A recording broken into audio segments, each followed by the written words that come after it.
Certains ont une chance dans la vie. Moi, j'ai rencontré César et Marius. Et quand vous dites César et Marius, mais on sent, ça date, ça, quand même. Et on n'est pas en noir et blanc, on est en couleur. Alors, vous allez vous présenter. Alors, on laisse le père d'abord. Hein. Alors, moi, c'est César, Romain Lagarde. Et voilà. moi, je joue Marius, donc le fils de César, Geoffrey Palis. Alors, on arrive comment sur une aventure comme celle-là? Peut-être avec un peu d'appréhension, un peu énormément de joie de s'attaquer à cette histoire-là. Parce que aussi on vient du Sud et que c'est un auteur qui signifie beaucoup quand on a grandi dans le Sud. Et ouais, c'est un petit monument quand même. Ça, pour être un monument, c'est un monument, hein, parce que ça nous tient à cœur pour tous les gens du Sud, puisqu'on vient tous les deux du Sud d'ailleurs, enfin, à peu près toute l'équipe d'ailleurs. Donc s'attaquer à Pagnol, c'est quand même quelque chose, quoi. En même temps, c'est un peu un rêve aussi. Voilà. Bah, j'imagine. Moi, j'ai pas l'accent du Sud parce que je suis né en Lorraine, donc si je vous parle avec l'accent lorrain, oui, pas mal aussi. Vous fuiriez. Non, c'est épouvantable. C'est comme l'accent alsacien. Alsacien, hein, dis donc. Hein. Non, je préfère l'accent. Ben, moi, maintenant, je suis quand même parisien depuis très longtemps, on va dire. Mais vous, ce qui m'a étonné d'abord, c'est de voir à quel point votre accent était à pousser, mais fort, quand vous êtes sur scène. Ouais. Et là, je vous entends parler. Alors, mais on peut le reprendre très facilement. Parce que ça fait partie de notre ADN en fait, hein, parce qu'on est du Sud. Moi, quand je suis arrivé à Paris, c'est vrai que j'avais un accent à couper au couteau. J'ai perdu au fur et à mesure de ma vie sur Paris, surtout à l'école de théâtre. Voilà, mais on le retrouve très facilement. Alors, il n'est pas du tout forcé. C'est-à-dire qu'on ne le force pas dans le sens, on n'exagère pas notre accent, c'est le nôtre. Et la grande particularité de ce qu'a fait Jean-Philippe aussi, c'est comme on vient tous de... Jean-Philippe, c'est Jean-Philippe Daguerre, pardon. Et c'est le metteur en scène. Bon, il a plein d'autres spectacles à Paris, oui, dont certains où il est lui. Oui, ouais, voilà. Quelques-uns qui marchent. Quelques-uns qui marchent un peu, quoi. Oui, toujours.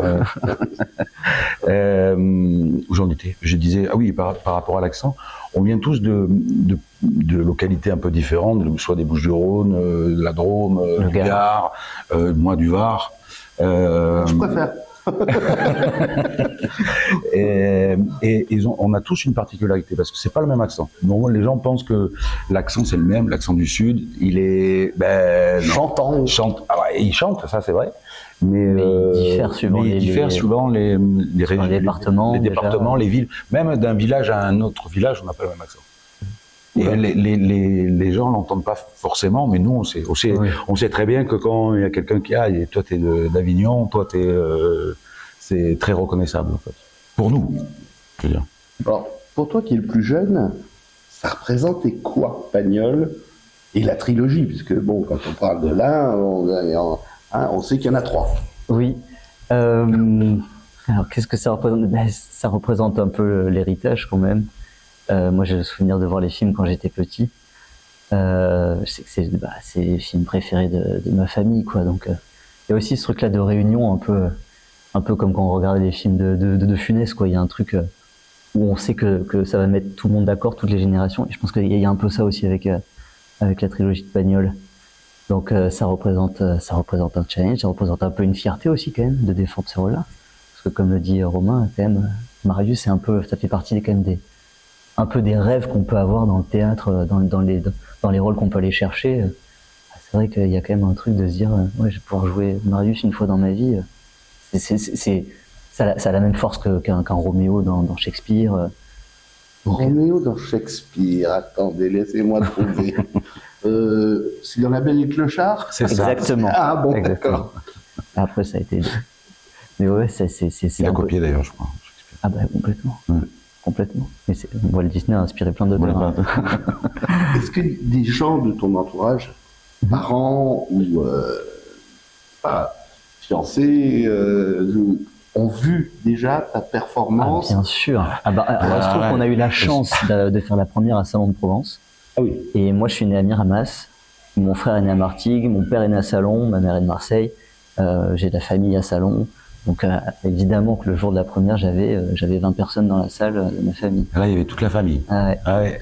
Il y avait la vraie. Il y avait la mamie, il y avait les cousins, les cousines. Enfin, il y avait les deux familles, la famille de théâtre et dans la salle. Ouais. Donc ouais, évidemment, c'était là la première et je pense qu'ils attendaient ça aussi avec impatience. Et aussi de voir ce qu'on allait en faire, quoi. De pas trahir l'œuvre, parce que ça, ma grand-mère me l'a beaucoup répété ça. Et c'est pas le cas. Non. Ça a été c'est vrai que la première à Salon a été incroyable. D'abord parce que dans le Sud, à peu près tous les gens connaissent toutes les répliques. Mais partout. Ah oui, oui. Mais toutes les générations confondues. C'est ça qui est assez incroyable. Alors que c'est quand même, ça date de 1929. Oui, donc, aucun de nous trois n'était né. Et ce qui est incroyable, c'est que, alors c'est vrai que dans le Sud, c'est un monument, les gens l'attendent, mais ils connaissent toutes les répliques, toutes par cœur.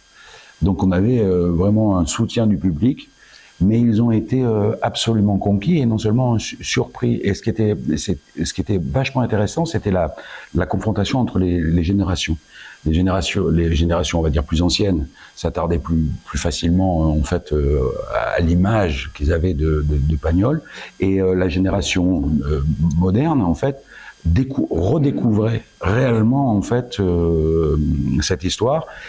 Bien sûr, sur le couple, Marius-Fanny, mais aussi sur la relation entre le père et le fils. Elle était très forte chez les jeunes, en fait. C'était assez incroyable, assez touchant d'ailleurs de voir à quel point les jeunes, on va dire 20 ans, la vingtaine d'années, étaient très touchés, très fortement touchés du rapport que le père avait avec le fils et le fils avec le père. Et votre rapport à vous avec la salle? Parce que moi, quand j'y étais, bon, je l'ai vu le soir de la première représentation parisienne, j'étais subjugué, j'ai trouvé ça, mais j'étais vraiment le cul par terre, voilà. Bon, c'est une expression plus parisienne, excusez-moi. Mais le rapport avec la salle, il est super parce que on sent en fait dès les premiers instants l'espèce d'énergie qui englobe tout, quoi. Il y a un truc quand même de cette pièce-là qui d'un coup se déploie. Il y a quand même un truc d'énergie du Sud, mais en fait une énergie plus de l'humain, quoi. Il y a vraiment ce truc-là. Ouais, c'est des personnages hyper humains. Ce que j'allais dire, c'est que c'est vrai qu'il y a l'accent du Sud.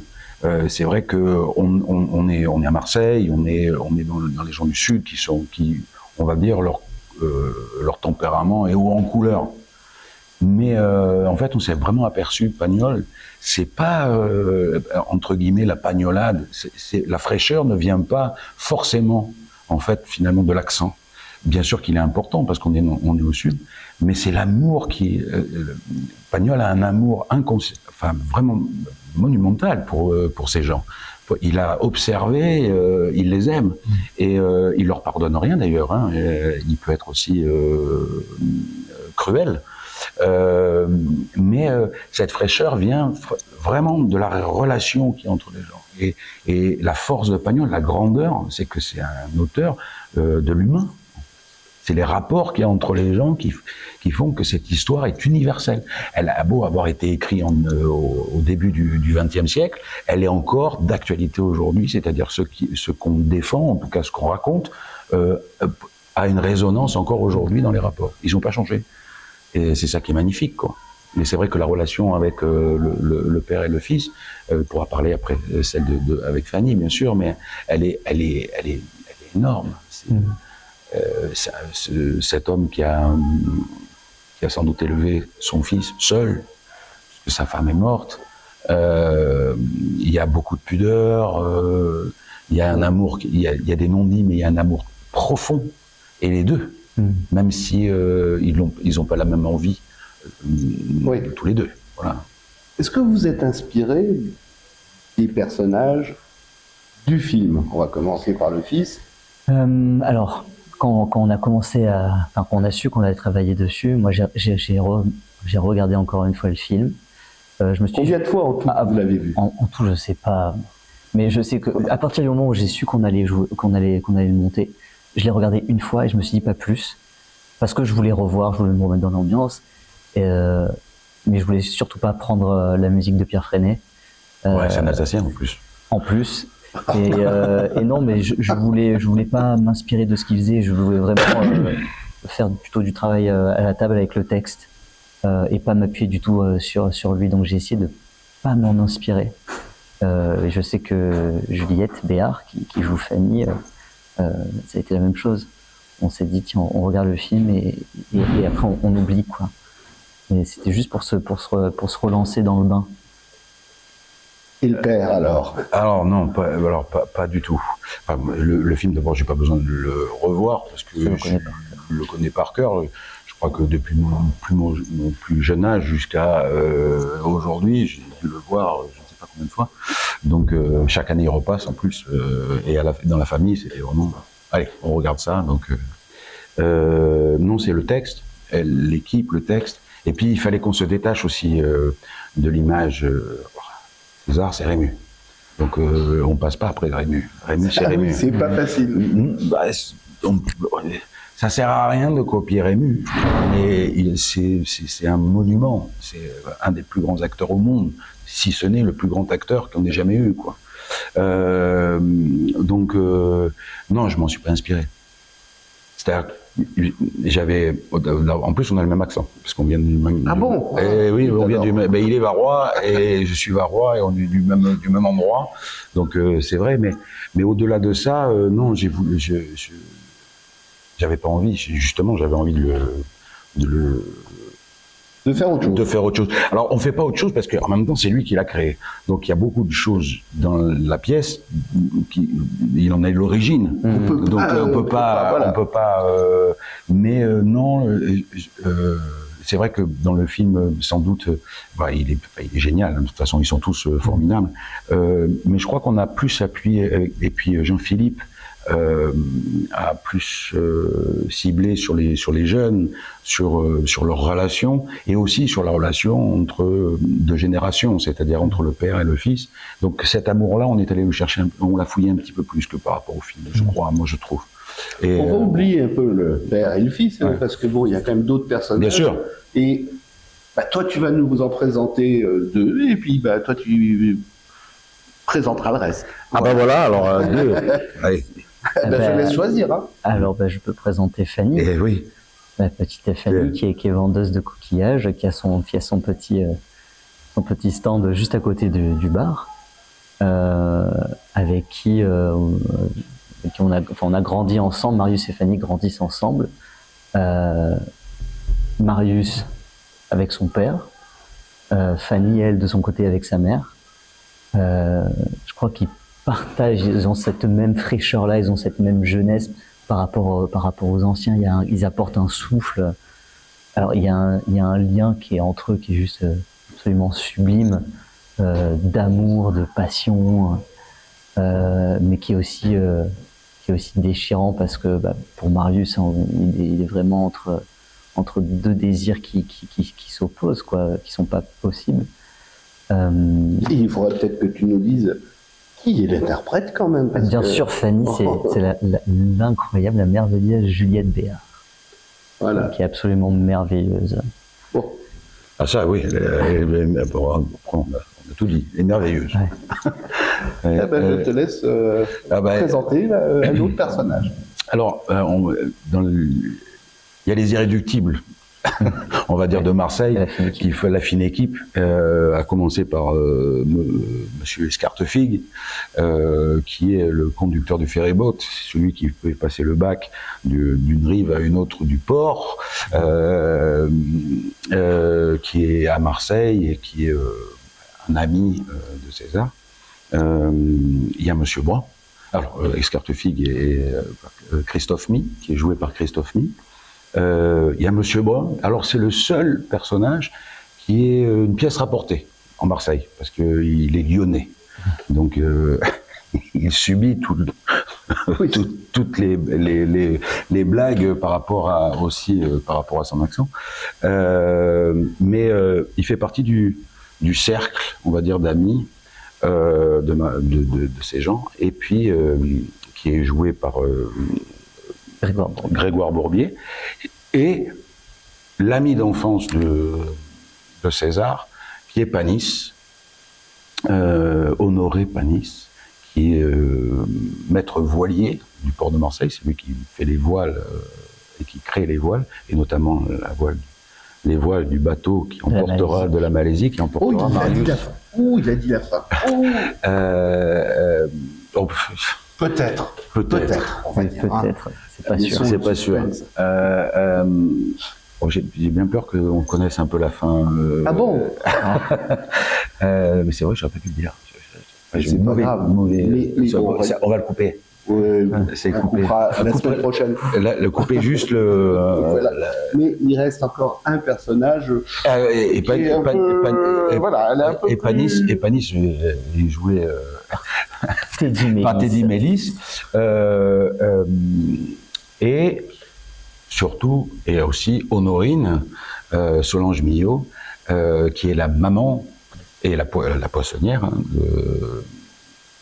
la maman de Fanny, et qui est la poissonnière, et qui est un personnage aussi haut en couleur.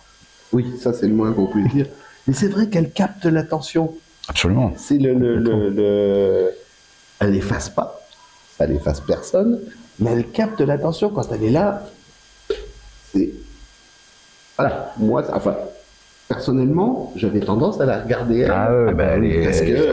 Elle assure, c'est le pendant, c'est vrai, de l'image de la mère mais marseillaise, hein, donc dans toute sa splendeur. C'est un personnage magnifique, puisque même si elle essaye de fourguer sa fille, elle n'en demeure pas moins très, on va dire, très attachée à elle et à ses envies. Et elle va tout faire pour que l'histoire avec Marius se fasse, en tout cas, se réalise. Moi, ce que je peux dire, c'est que je peux donner un conseil, c'est d'aller voir cette pièce. Parce qu'on passe 1h30 délicieuse. On vibre avec vous, pas vous deux, avec tous les personnages. On vibre, la salle rit, la salle participe. Et je l'ai vu un soir, la première représentation, qui en général est plutôt cul coincé, on va dire. Mais là, c'était pas le cas. C'était vraiment, là, j'ai vu une salle qui applaudissait, et je ne connais pas les résultats de ce qu'on vous a donné à la fin, puisque vous avez, je me suis éclairé parce que je n'aime pas donner mon avis immédiatement aux comédiens et même aux metteurs en scène, mais enfin on se connaissait bien avec Jean-Villet. Donc, pour vous, là, vous pensez que vous êtes là pour un bout de temps ou... Déjà, on est là jusqu'au janvier, déjà ici. Ouais. Oui, j'espère. Et, vu la réaction du public, d'ailleurs, je dis pas que c'est surprenant, mais c'est vrai que c'est assez unanime. Ça n'a pas été monté depuis combien de temps à Paris? Je ne saurais pas vous le dire. Je saurais pas vous dire. Il y en a un qui se joue en ce moment aussi, mais ce qui est un peu différent. Qui est mis en scène par Joël Pomera, qu'il a fait avec des ateliers en prison. Mais c'est une réécriture. C'est une réécriture, bien sûr. C'est une proposition, mais c'est intéressant que du coup, s'y plonge aussi. Non, je pense que finalement, les gens sont très attachés à ces histoires. Ça fait partie de notre patrimoine, en fait. Mais mine de rien, parce qu'on pense que c'est du Sud, mais ça n'est pas que du Sud, je pense que c'est un patrimoine. Pagnol c'est sans doute le plus grand auteur, un des plus grands auteurs du XXe siècle. Il y a pas... Et même, je dirais même, on le savait, mais en travaillant, en relisant, relisant la pièce, c'est énorme, c'est incroyable. C'est un immense auteur. Immense auteur. Du Sud. Oui, qui vient du Sud. Oui. Mais bien chanté par Sardou à l'époque. Voilà. Ouais.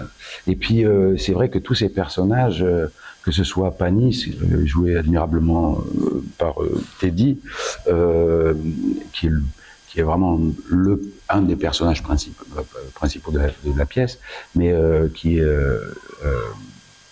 il amène en fait finalement aussi une chose importante, parce que lui il est à la recherche justement de cet amour filial et amoureux aussi. Et enfin toutes les histoires, tout ce qui se tisse, les sentiments qui se maillent vraiment à l'intérieur de la pièce sont universels et les gens adorent. Avec beaucoup de fraîcheur, il n'y a pas de position, il y a jamais de position. Il y a pas, on se campe pas, c'est pas poseur, ça laisse ouvert. C'est magnifique, quoi. Est-ce que vous pensez un jour monter les deux autres? Alors ça, il faudra le demander à Jean-Philippe. C'est lui qui... c'est lui. vous propose... oh ben non, c'est bien. Non, ça je pense pas. Et je pense que quand on commence ça, on se dit... D'abord, la première chose qu'on se dit, ben là, on va essayer de le finir déjà. Oui. Et parce que tous les jours, c'est pas changé, hein, mais on en redécouvre des choses à l'intérieur. C'est un puissant fond. Hein. Donc déjà aller au bout de ça, au bout de cette aventure, ça va déjà être pas mal. Après, et je pense qu'elle va être longue. Bon, c'est tout le mal que je vous fais. Et on va terminer par rappeler que ça se joue au théâtre Duranlag à 20h45. Tout à fait. Et quel jour? Du jeudi, vendredi, samedi et le dimanche à 17h. Voilà, vous savez tout, ou presque. Il ne vous reste plus qu'à venir voir la pièce. Je vous garantis que vous allez passer un moment top de chez top. Merci beaucoup. Merci beaucoup. Merci à vous.